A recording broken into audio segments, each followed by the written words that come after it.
We're back to the Neil Haley Show. And you know what? It's just interesting about life and the journey of life. You never know where you're going to go. And a challenge happens. So I'm excited to welcome our guest, Maija Liisa Adams. Maija, thanks for coming by. And I want to know what we're going to talk about, that journey of life, but I want to know a little bit your background before we get to that topic.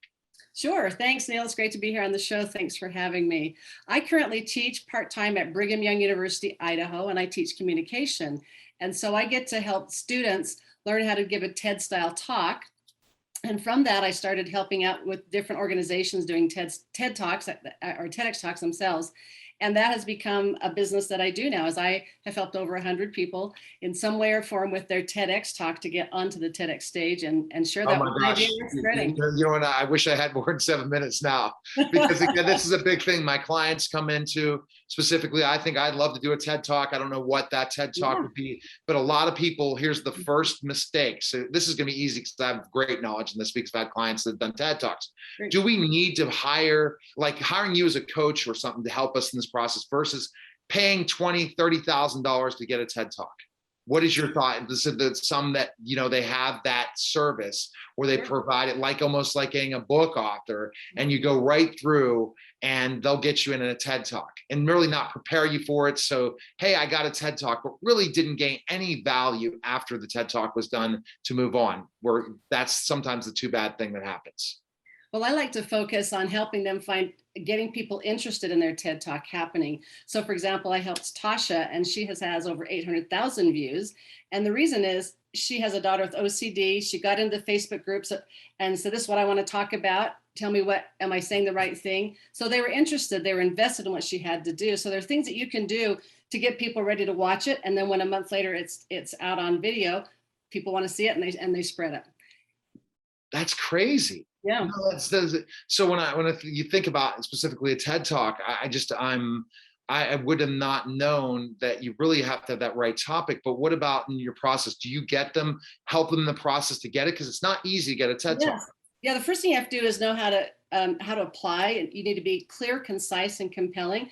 And that's the same thing in anything we communicate. How we say it and what we say and how we say it really does matter. If you tease it on your application about what you're going to talk about, or if you don't spell it out so that they understand it, or if it's not compelling, like how does it apply today, post or in the COVID or post-pandemic, or hopefully soon post-pandemic, then they're not going to be as interested in you, because you got to realize that even for a smaller TEDx stage that might have 100 applicants for 10 slots, that means 90% are not going to be chosen. So you need to know what you can do to elevate your message and be really clear, concise, and compelling. So that's where, but in a lot of ways, it's about the application process, but it's also basically what you're putting into the application. That's why you have certain companies that just get you in.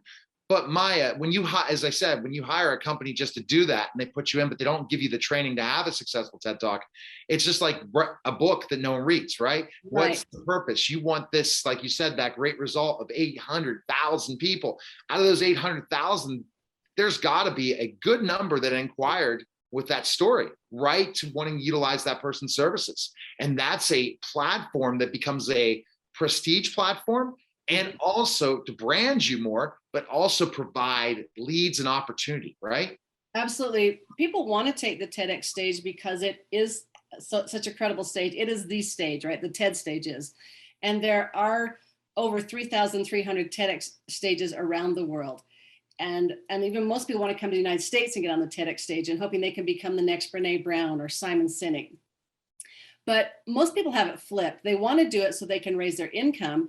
But unless you have a giving heart, like freely giving your idea like they did, it works against you. So I will take an idea any day when I'm coaching someone over someone that's a polished speaker with a great delivery.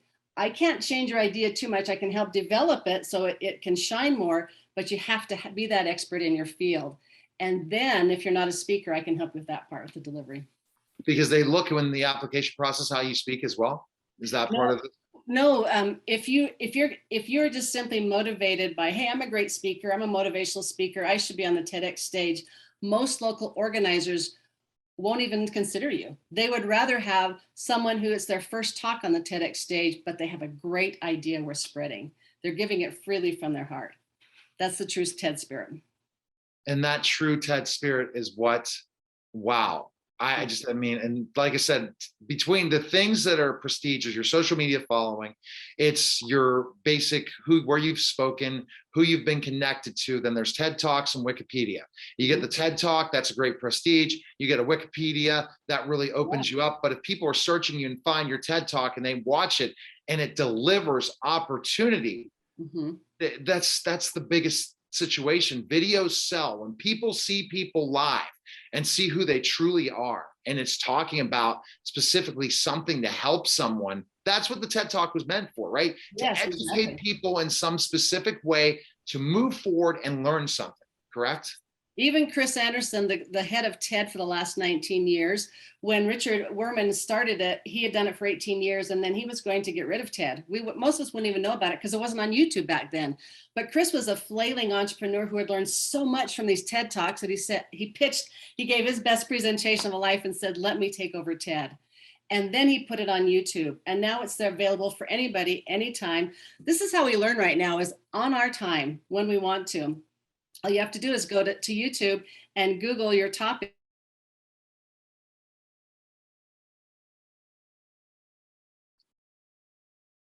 Oh, no. Okay, she cut off for a second. That'll be the editing room floor. Just wait, and she'll come back. She is gone. At least I'm not frozen. It's just her. So I'm just going to give a second. She nailed it to that point. That's the worst thing, Zoom issues. I'm going to stop the recording.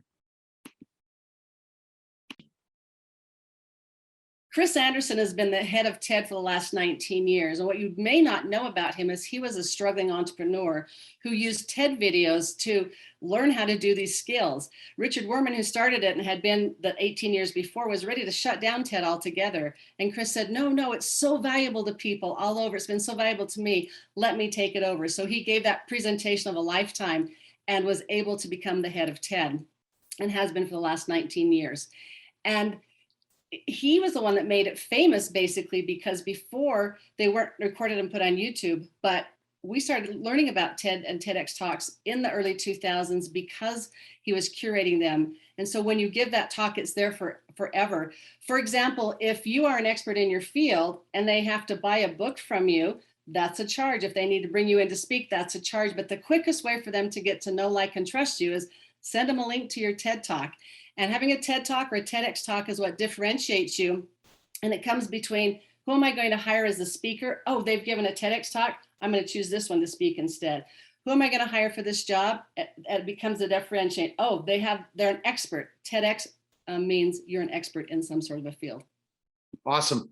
Best place we can find information on you. Where can we go, Maija? Yes. So if you want to know the top 10 tips that a speaker coach is looking for in a TEDx speaker, then go to mlspeaks.com. mlspeaks.com, and right on the front page, you can download those top 10 tips.